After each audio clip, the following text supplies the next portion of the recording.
ఈ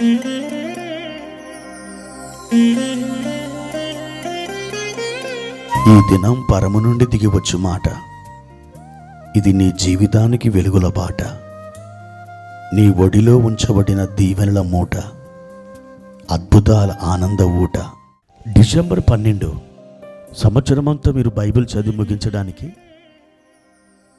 మీరు చదవలసిన లేఖన భాగం ఉదయం హోషేయ గ్రంథం 9, 10 మరియు 11 అధ్యాయములు, సాయంత్రం ప్రకటన 3వ అధ్యాయము.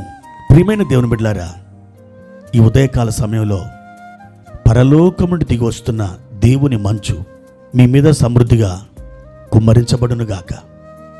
ప్రియ దేవుని బిడ్డలారా, ఈ దినం మీరు ఏ పనులు చేయాలనుకుంటున్నారు? దేవుని చిత్తానుసారమైన ఆ పనులన్నిటినీ దేవుడు తప్పకుండా నెరవేరుస్తాడు. దేవునికి మహిమ కలుగునట్లు, మీరు ఆశీర్వదింపబడినట్లు, ఇతరులకు దీవెనకరముగా మీరు మారునట్లు ఏ పనినైతే మీరు చేబూనుతారో తప్పకుండా మీరు నమ్మిన ప్రభువైన యేసుక్రీస్తు వారు దానిని తన హస్తగతం చేసుకొని నెరవేరుస్తాడు. మీరు తప్పకుండా మీ గమ్యానికి చేర్చబడతారు. ప్రియ దేవుని బిడ్డలారా, పరిశుద్ధ గ్రంథముల నుండి ఒక వాక్యాన్ని చదువుకుందాం. 118వ కీర్తన 6వ వచనం. యెహోవా నా పక్షముననున్నాడు, నేను భయపడను. నరులు నాకేమి చేయగలరు? దైవజనుడైన ఈ కీర్తనకారుడు తన విశ్వాసాన్ని ఎంత అద్భుతంగా వ్యక్తపరుస్తున్నాడు. ఆయనకి అనేక మంది మనుషులు వ్యతిరేకంగా లేచి నిలబడ్డారు. అతన్నేదో చేసేయాలని, ఈ లోకముల నుండి తొలగించి వేయాలని, అతనికి హాని తలపెట్టాలని అతని చుట్టూరా ఉన్నటువంటి మనుషులు అనుకున్నారట. ప్రియ దేవుని బిడ్డలారా, చాలాసార్లు మన చుట్టూ ఉన్నటువంటి మనుషులు కూడా అంతే కదా. వారు మనకి హాని చేయాలని, మనల్ని పాడు చేయాలని,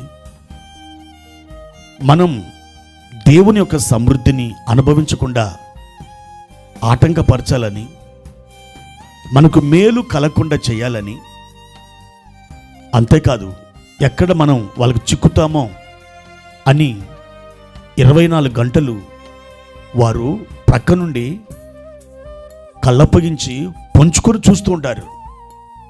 ఇలాంటి వారి అందరూ మన జీవితంలో తారసపడుతుంటారు.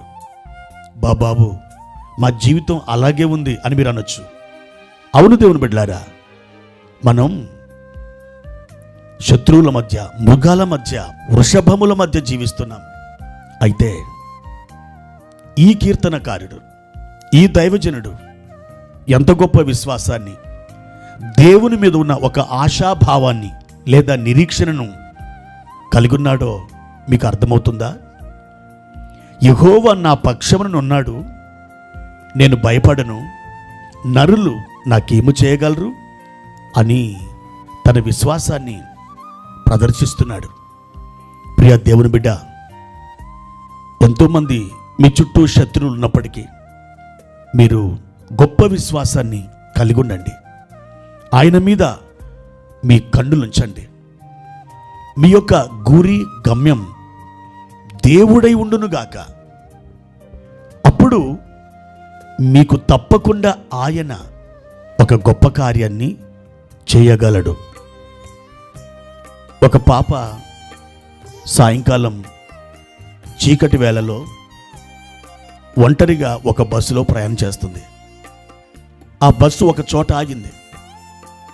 ఒక ప్యాసింజర్ ఆ బస్సు ఎక్కాడు. ఎంతోమంది ఈ బస్సులో ఉంటారేమనుకున్న ఆ ప్యాసింజర్ ఒక్కసారిగా ఆశ్చర్యపోయాడు. ఎందుకు తెలుసా?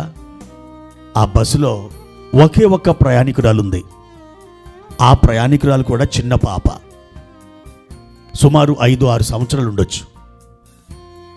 అయితే ఆ పాప ప్రక్కన కూర్చొని అడుగుతున్నాడు, పాప, ఈ చీకట్లో నువ్వు ప్రయాణం చేస్తున్నావు, నీకు భయం కలగట్లేదా?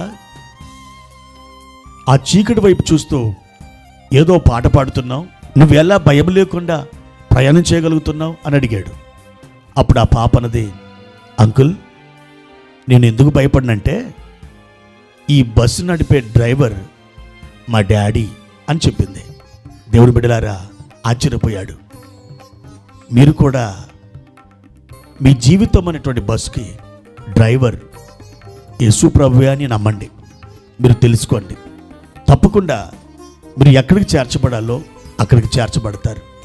మీ భయాలు భ్రాంతులన్నీ ఒక్క దెబ్బతో మీ నుండి పారిపోతాయి. ప్రభు మీదనే మీరు విశ్వాసం ఉంచండి. దేవుడు మీకు గొప్ప కార్యములు చేస్తాడు. మీ విశ్వాసం వమ్ము అవ్వదు. మీ విశ్వాసం అద్భుతమైన కార్య సాధనలకు రాబోతుంది. మేలు కలగబోతుంది. దేవుడు మీకు కృప అనుగ్రహించునుగాక. ప్రార్థన. ప్రేమ కలిగిన తండ్రి, మీ ఘనమైన నామానికి వందనాలు. ఈ ఉదయకాల సమయంలో ప్రభువా, మీరు మాతో మాట్లాడిన ఈ వాక్య సందేశాన్ని బట్టి మీకు వందనాలు. మా తండ్రి, మా ప్రియులు ప్రతి విధమైన భయములో నుండి, వేదనలో నుండి, ప్రతి విధమైన శోధనలో నుండి వారు వెలుపలకొచ్చుదురుగాక, విడుదల పొందుకుందురుగాక. సమాధాన సంతోషములు వారిని ఆవరించునుగాక. మీ కృపా సమృద్ధితో వారిని నింపి బలపరచుమని యేసు నామమున ఈ ప్రార్థన అడిగి వేడుకుంటున్నాను తండ్రి. ఆమెన్.